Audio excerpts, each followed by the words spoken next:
لا إله إلا الله محمد رسول الله عليه صلاة الله.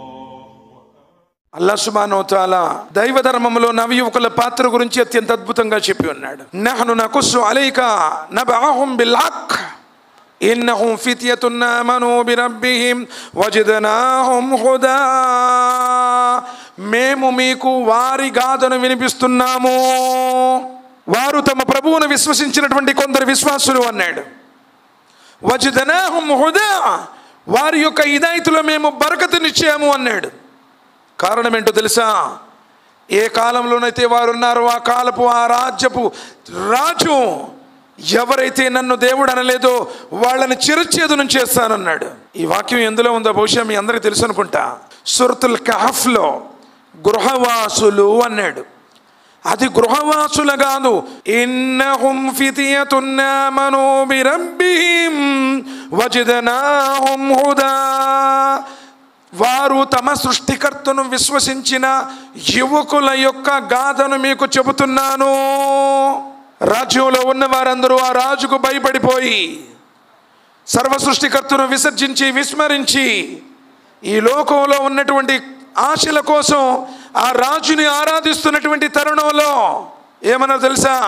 ఫకాలు రబ్బునా రబ్బుస్ సమావాతి వల్ అర్ద్, మేమైతే ఇతరుని విశ్వసించము. వరబత్నా అలా కులూబిహిం వజదనాహుం.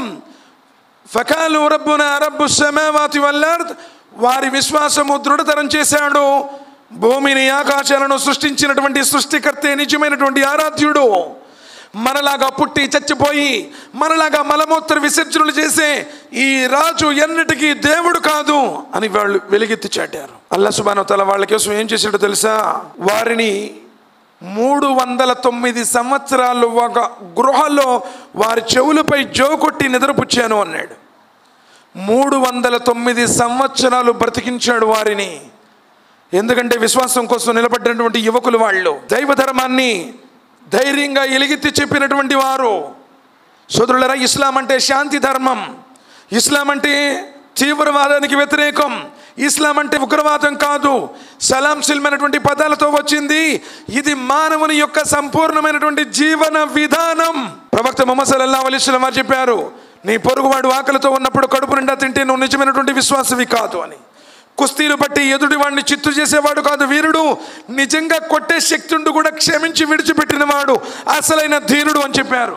చివరికి నబీ సల్లల్లాహు అలైహి వసల్లం వారు అన్నారు, పచ్చని చెట్లను కూడా మీరు అకారణంగా నరకకండి, ఒక పచ్చని చెట్టును కూడా నరకవద్దు అని చెప్పిన దైవ ధర్మం అల్హమ్దులిల్లాహ్ ఇస్లాం. కానీ ఇదే ఈరోజు ఇస్లాం అనేక అపోహలకు అపార్థాలకు గురవుతుంది. నీవు మౌనం ఊహిస్తూ ఉన్నావు. సోదరులారా, దైవ ధర్మంలో ఇస్లాంలో అత్యున్నతమైనటువంటి పాత్రను పోషించిన వారు నవ యువకులు. ప్రవక్త ముహమ్మద్ సల్లల్లాహు అలైహి వసల్లం వారి సందేశాన్ని తీసుకువచ్చినటువంటి తొలినాళ్లలో ప్రవక్త ముహమ్మద్ సల్లల్లాహు అలైహి వసల్లం వారిని సత్యసంధుడుగా, ప్రవక్త ముహమ్మద్ సల్లల్లాహు అలైహి వసల్లం వారికి అండదండలుగా నిలబడినటువంటి అబూబకర్ రదియల్లాహు తఆలా అన్హు యువకులు. దైవ ధర్మాన్ని బాహాటంగా పరిచయం చేయడంలో ముందుకు వచ్చినటువంటి ఉమర్ బిన్ ఖత్తాబ్ రదియల్లాహు తఆలా అన్హు యువకులు. ఖాలిద్ బిన్ వలీద్ రదియల్లాహు తఆలా అన్హు నాయకత్వంలో దైవ ధర్మాన్ని అల్హమ్దులిల్లాహ్ 57 సంగ్రామాలలో విజేతగా నిలబెట్టినటువంటి ఆ ఖాలిద్ బిన్ వలీద్ రదియల్లాహు తఆలా అన్హు యువకులు. సోదరులారా, నబీ సల్లల్లాహు అలైహి వసల్లం అంటున్నారు, వృద్ధాప్యంలో చేసేటువంటి ఆరాధన కంటే యవ్వనంలో చేసేటువంటి ఆరాధన అల్లాహ్ సుబ్హానహు వ తఆలా దగ్గర 70 రెట్లు ఉన్నతమైనది.